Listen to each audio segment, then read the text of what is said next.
Hi,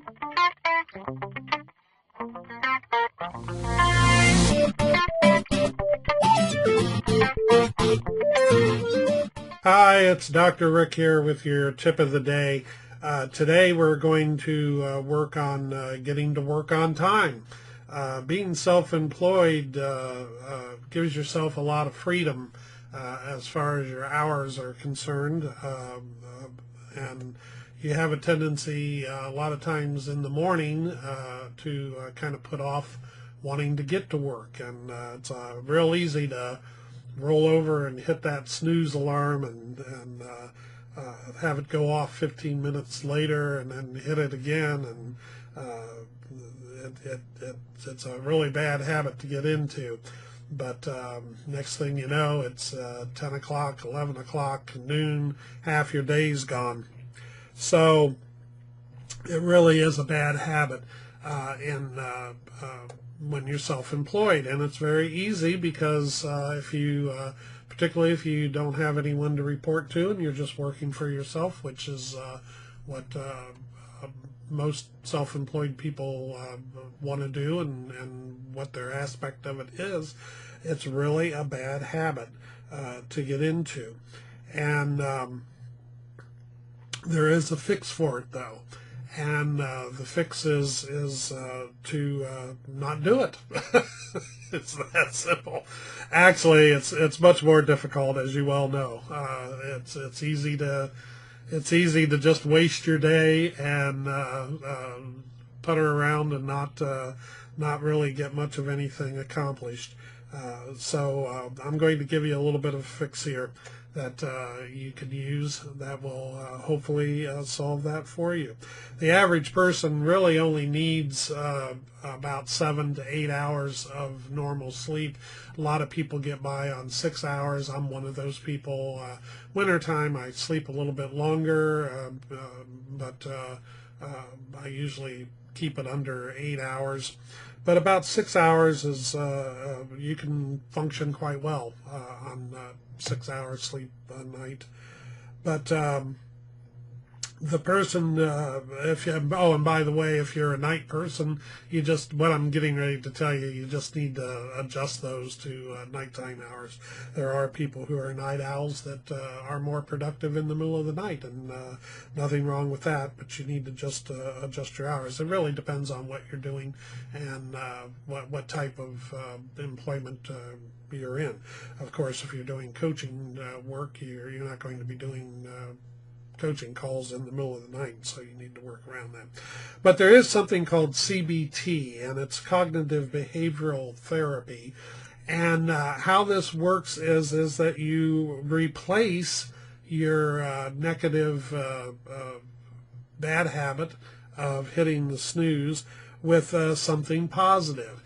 And what you do is when you wake up, you just ingrain in yourself that rather than rolling over and hitting that snooze and repeatedly hitting it time after time until you end up turning the clock completely off, is that you replace it with positive things. And instead of hitting that snooze while you're in that period of being awake, think to yourself, what am I losing if I sit here and sleep my day away? What am I losing if I'm not productive? So you need to replace that with positive things. Of if I don't get up and get to work here, I'm going to have to work that much harder. I'm going to potentially lose money by not getting up.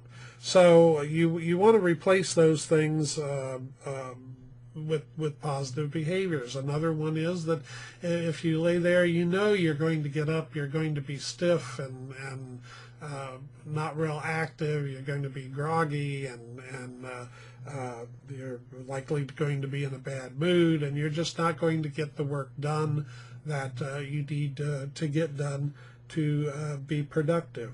Now, here's a little tip. You can get up, and if you're a person that needs to kind of get their thoughts together and relax a little bit before you jump into working, then simply get up an hour earlier than what you had planned.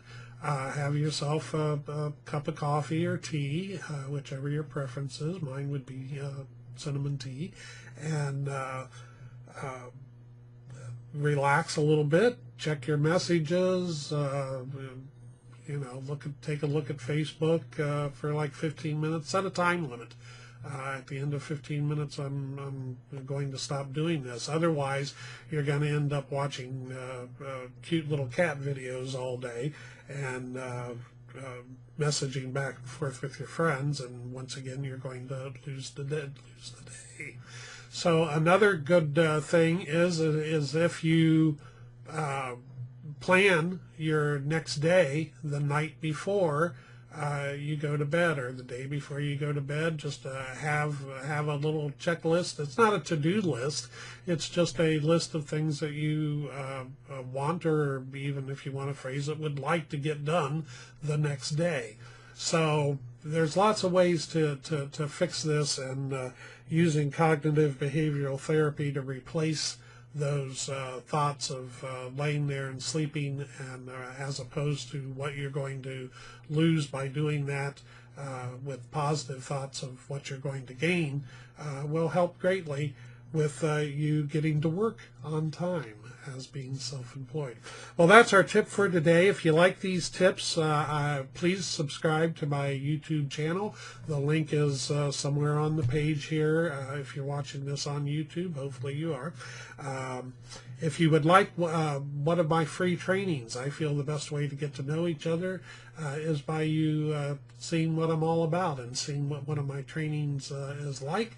I'm going to offer a complimentary training to you. If you would like to get one, the link is in the box below, and just click on that, tell me where to send it, and you can have an instant download of one of my trainings, which is currently the Psychology of Motivation.